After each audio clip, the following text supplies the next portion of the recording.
Hello, everyone. Hello, Dr. Michael Laitman. Hello. We're continuing our series of talks, spiritual states. Today we'd like to talk to you about a very important topic called prophecies. We're talking about a condition, actually. At first, I'd like to first of all scrutinize, determine the definition of what prophecy is. Prediction, prophecy. I found that prophecies in the Bible predict events that will happen in the future and that are given or received by special people called prophets. They get it from God, from the upper force, obviously. And prediction, this is information about a certain event that has a certain certainty of happening in the future. Furthermore, predictions are divided into rational and irrational ones. Rational ones are predictions of certain risks in an organization, about the weather, about some financial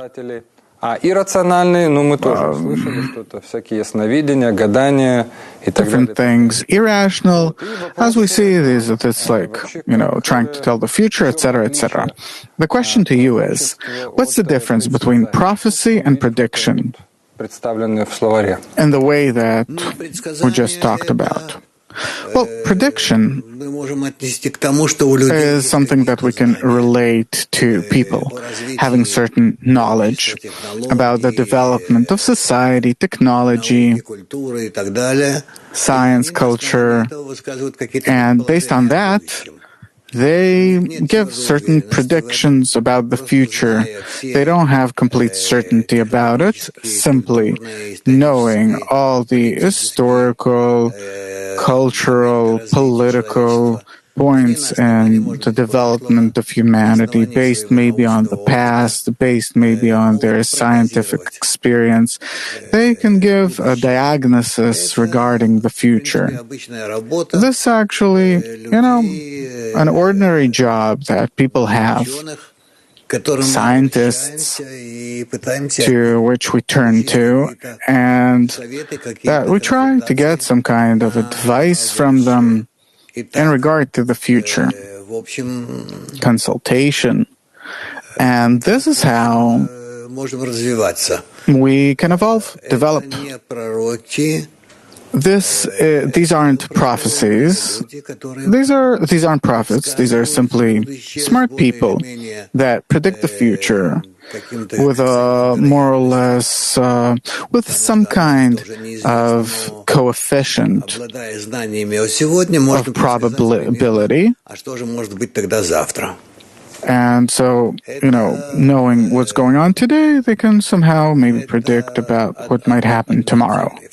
This one thing. And the other topic is when people that can immerse into the system of the governance of our world,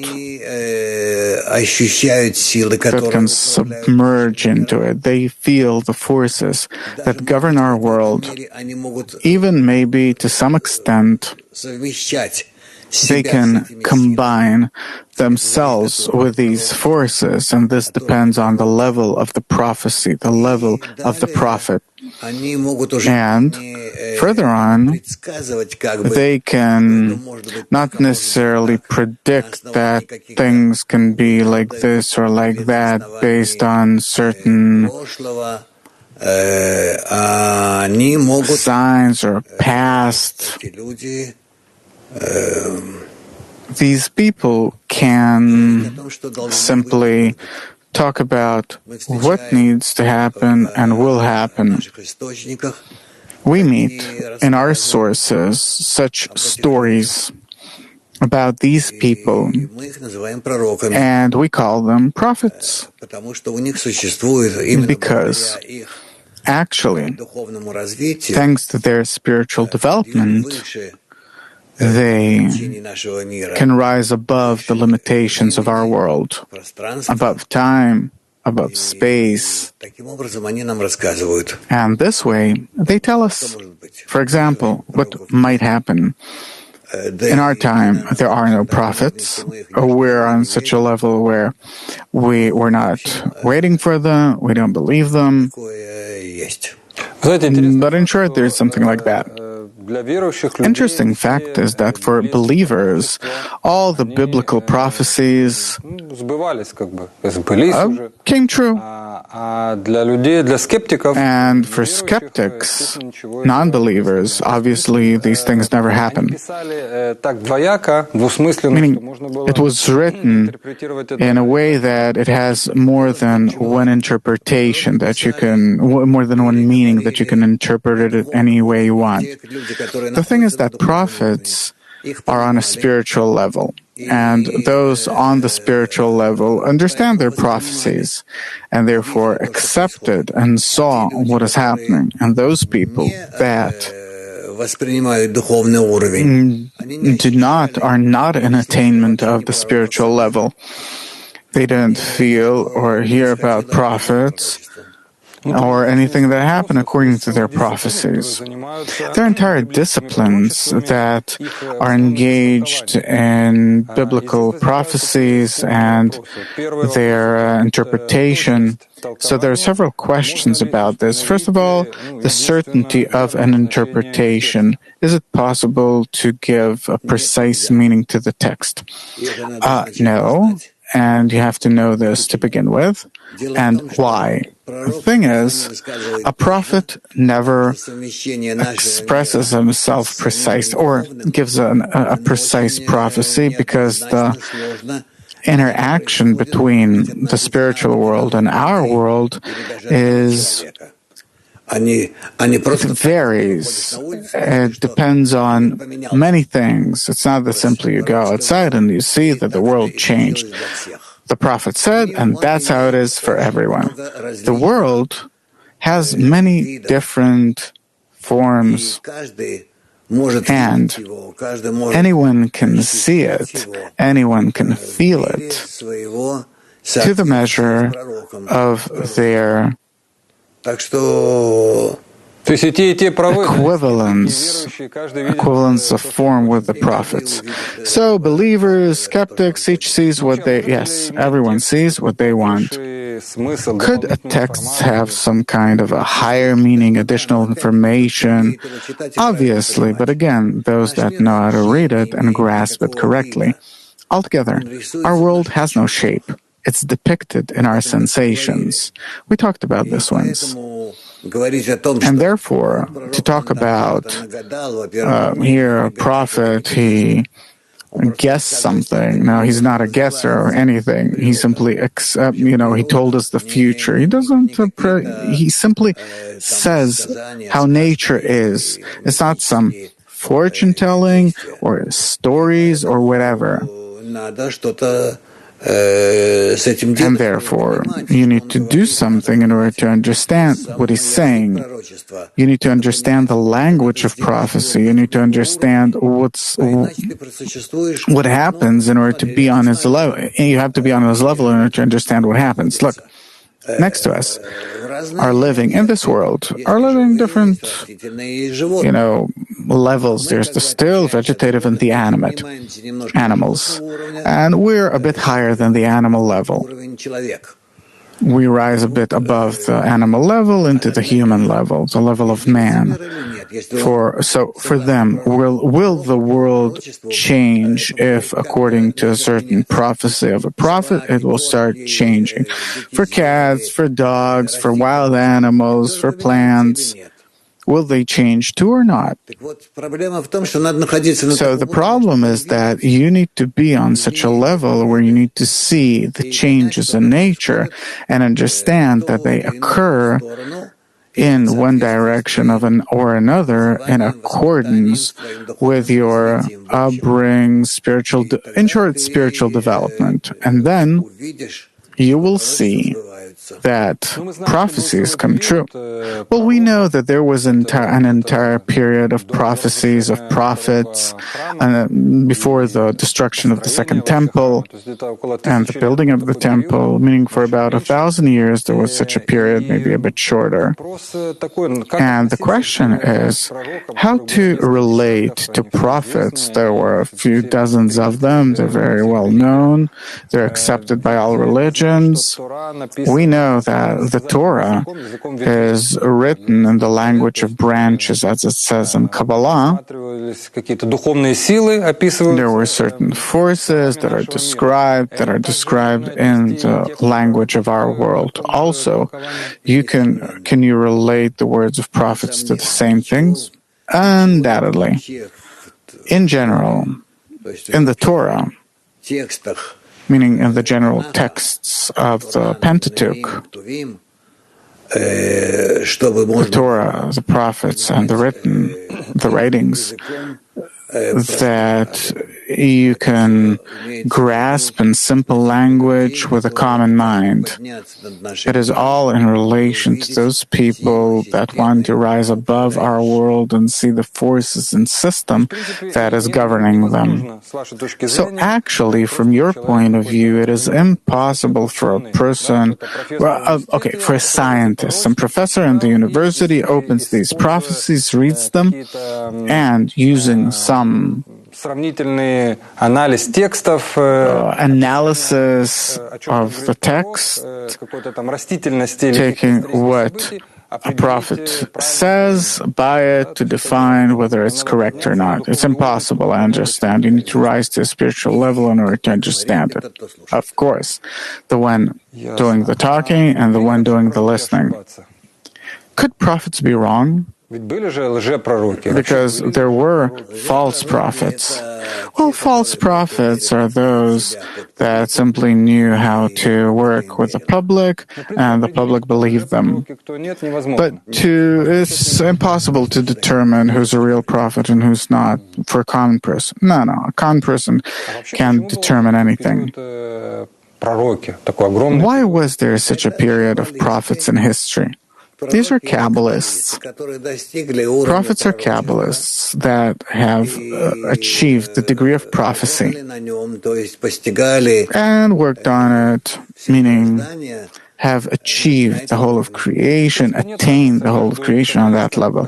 So there's no difference between a Kabbalist who attains the Creator and a prophet. A Kabbalist who attains the Creator on a certain level is called a prophet. So not every Kabbalist is a prophet, but but every prophet is a Kabbalist, necessarily, yes. He who attains the Creator, yeah. So it's not a fact that if he does not speak about the future, then if he doesn't talk about the future, then he could be a Kabbalist, but not a prophet.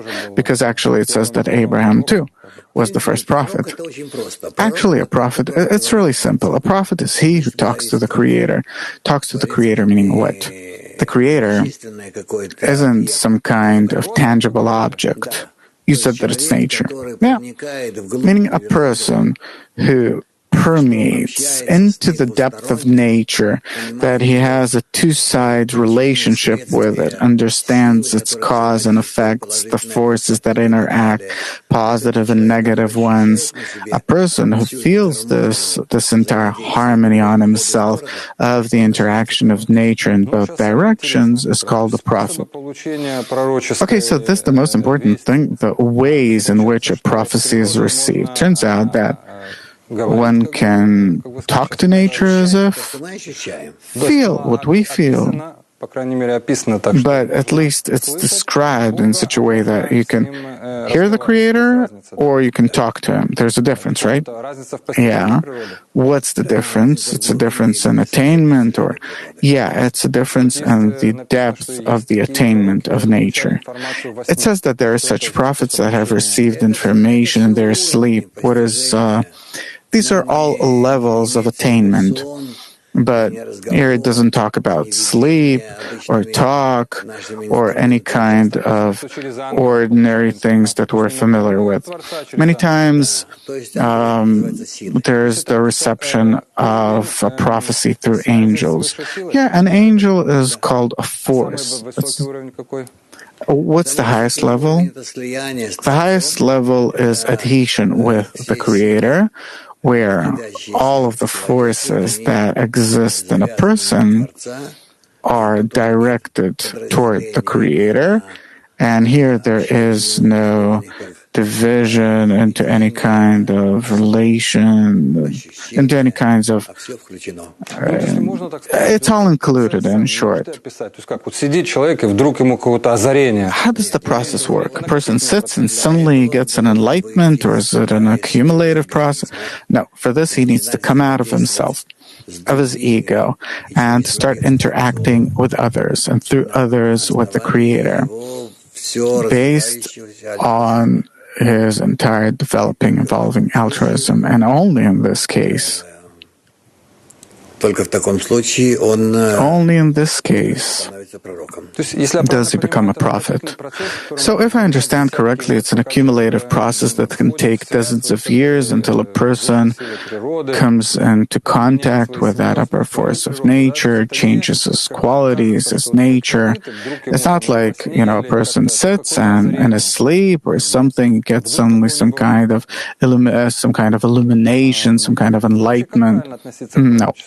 What's the right way to relate to prophecies? It was written for whom? For people, probably. This is a high degree of the development of a Kabbalist, where he achieves a level where he is interacting with the Creator on the level of prophecy. What did he write it for if he understood that other people won't understand what he writes? Because partially they might understand. Yeah, but we said that it's impossible. No.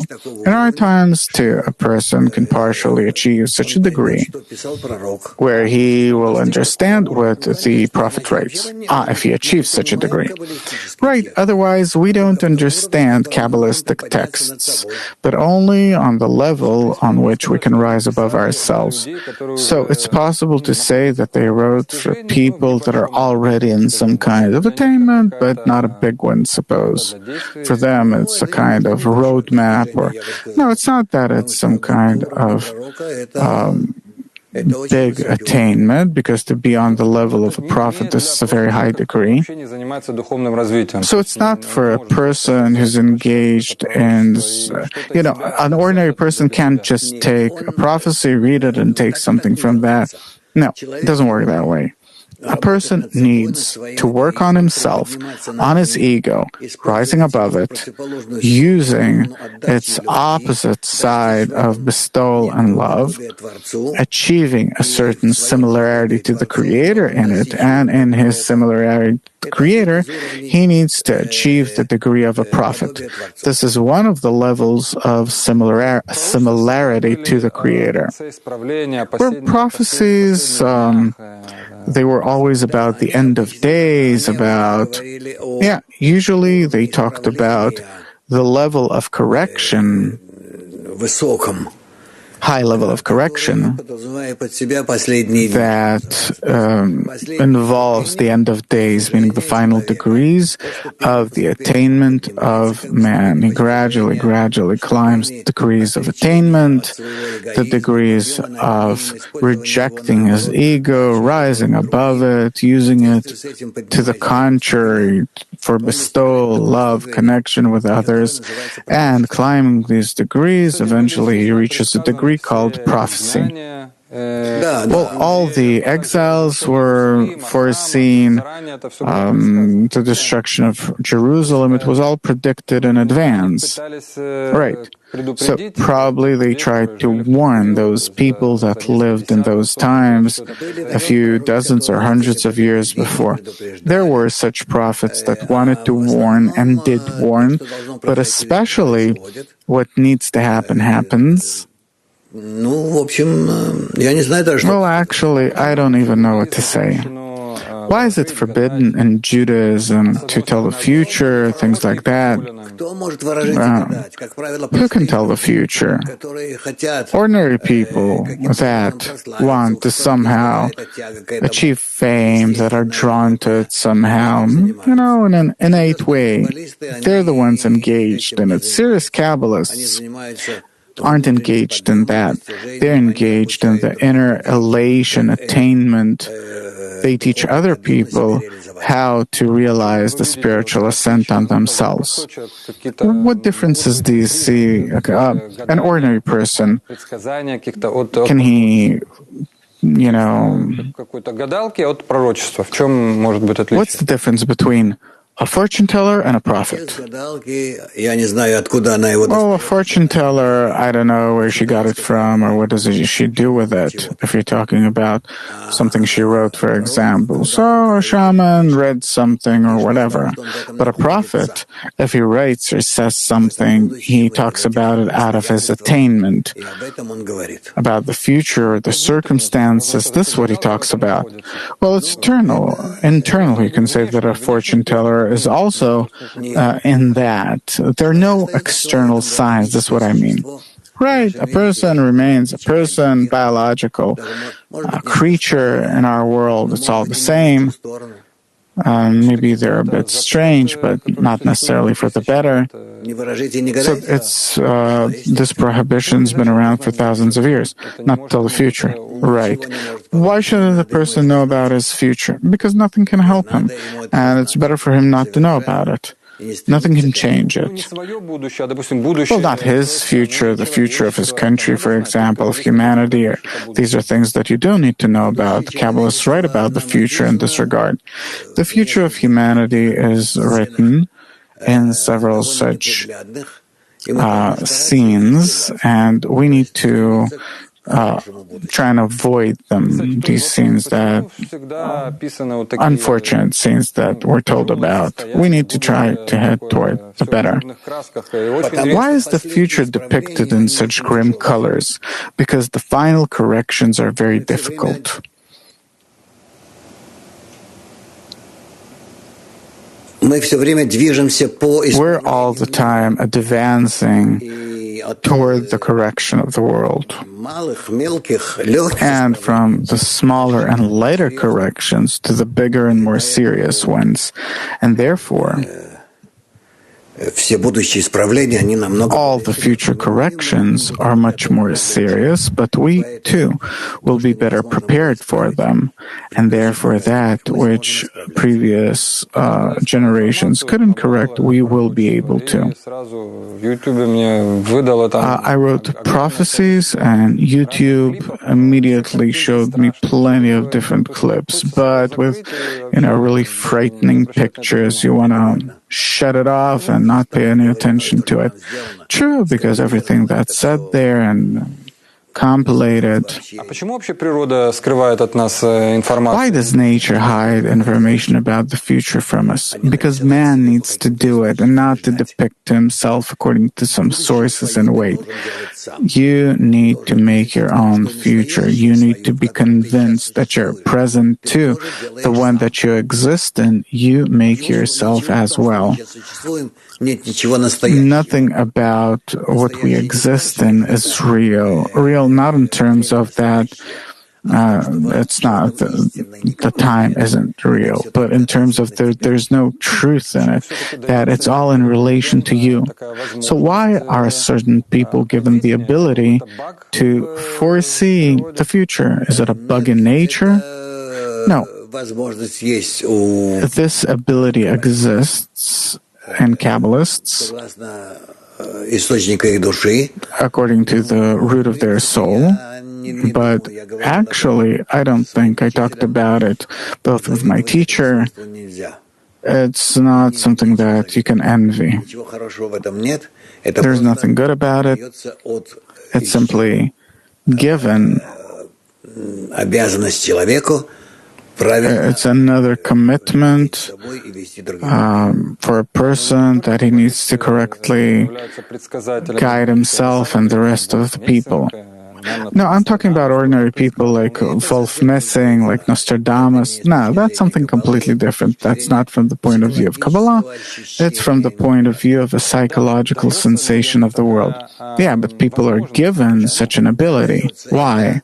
Right, it's given. These are special souls, and they are given the ability to rise above the physical reality and start feeling forces that depict this reality, and can also depict a different reality. We exist in a realm, and everything that's depicted before us are the forces of nature. There's nothing tangible about what we feel and see around us right now, that we interact and this and that. These are all the forces of nature that create this picture for us, matrix. So an important question is to understand, why does nature give such an ability to some people? Oh, that's because of the root of their soul. Some have such a soul. Others have something else. Some are smarter, some are not. These have certain inclination, these don't. They're higher souls, and they're ordinary souls. And there's nothing to be envious of.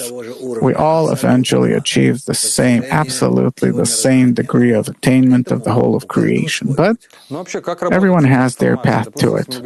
So how do you work with this information? If we're talking about a Kabbalist like Bala Sulam, that predicts a Third and Fourth World War. By the way, he also, I think, is one of the few who wrote a prophecy. He has such an article called Prophecy. I think that since the destruction of the Second Temple, the earth was even forbidden. Well, yeah, he expressed himself in some place, and in general, what he says about what we need to come to and in what way, it is all prophecy too in some way. He predicted the Holocaust long before it happened. Yeah, he writes about it. How do you work with this information? You don't. You need to simply take what he says and realize it, carry it out. Why aren't prophets ever? Why does no one listen to a prophet, to prophets? Like it says, there's no prophet in his city. Because egoists don't want to listen to prophets, because prophets talk only about loving your fellow man, and people don't want that. And that's why from generation to generation, everything develops to a full acknowledgement of the nothingness of your nature up to the point of the need to rise from it by any means. This is what we'll come to. And it's also dangerous to be a prophet, because there were historic times where prophets were killed. Because who wants to listen to them? Were there periods in history where prophets were heard? In the past. But today, you see how Kabbalists live, how they exist, how others disregard them. So I don't think that there is any kind of attracting force about being is there any other role for Kabbalah? To educate. It's not about frightening, it's not about warning. Look, alas, what will happen? No, it's not about that. Prophets aren't engaged in that because they understand the nature of man and understand how impossible it is for a person, that it's so hard. They simply educate people as much as they can, explaining about the future of humanity to them and how to come to that future in a short and good way. Why is it not allowed for a person to know about his future? Because he himself formulates his future. But, suppose someone told him his future. What is he supposed to do about it? Paying no attention to it, to act correctly. So actually, by changing our nature, through our own efforts, we build our future. Yes, it is if it doesn't exist. It exists only in potential. Yes. So if I understand correctly, if we develop naturally, then it's really possible to tell the future. But if man's already interferes in it, then there are different options of what can or can't happen in the corporeal world. Right? Last question. You also talk many times about future events, you predict unemployment, but that's not prophecy. I'm not saying that it's prophecy, but anti-Semitism, viruses, other cataclysms. By the way, 2 years ago, almost 2 years went by, you said that this virus will not pass, that it's going to stay with us for long. I don't think that many people talked about it back then. We have it all in recording. The question is, where do you take it all from? From feeling that it exists in nature, from the feeling that we get this data, information from nature that we need to change according to these viruses and events, and we don't. So these events will continue. It's logical. That's all there is to it. All bad things will continue up to the point where we will replace it for something better. We ourselves, by nearing each other, by our good attitude toward one another. And if we don't have this tendency, then obviously the good will vanish from our world more and more and will be replaced with evil. Now, I understand that the general direction is clear, that unless humanity changes, corrects, etc., there will be such and such things. Nature has many ways of how to force us to come to this state. But that's in general. You talked about the virus because it is a contemporary effect over mankind. Yeah, but it could have been for 2 months and then an earthquake. No, that's something completely different. Any influence over humanity, over mankind on the still vegetative and animate levels, on higher levels, it all comes gradually. If such an influence already came on the level of viruses, then these are living beings that cause people to interact, that connect people with one another. And this is already a big problem. I think that it will be with us for a long time and will force us to somehow start thinking differently. So it's a mechanism in nature that actually influences our relations. Yeah, it separates us, unites someone, separates others. That's the meaning of it all. Okay, and how do Kabbalists work with it? How does a Kabbalist define it? He sits and studies it, or simply out of his attainment he says, this virus will be with us for about 10 more years. Or does he somehow deepen into it, study it? Look, in order to make this show, I started reading texts, preparing myself. I couldn't just come and, ask whatever. I prepared myself. How is it for a Kabbalist to see he's in it? Suppose, if I was in China, I can immediately tell you about China, but if I wasn't, I need to learn about it, read about it. A Kabbalist is in it, and therefore, for him, there are limitations to his understanding in depth and height on the axis of time, but actually, he is familiar with this coming from his attainment, meaning it's a part of his life, a part of the picture of the world that is hidden from him. Purely mercantile question. How long will this last, the coronavirus? Because there are a few interesting plans for the future that we'd like to realize somehow, and Corona is sounding in its way. I think that it won't pass, but it will only go and grow and will put such barriers between us that will show us the measure to which we hate each other, the measure to which we are distant from one another. And with what accuracy are you predicting that it won't pass? It's from what I see. How to measure it, I don't know. But it's not 100%, or is it? On my part? No, but it's very probable that that's how it's going to be. And if not, then it will be replaced with something more serious. But I hope that, by the way, Corona comes instead of many very bad events like wars. It pushes people away from each other, limits them, and therefore it's very good that it exists in the way that it does.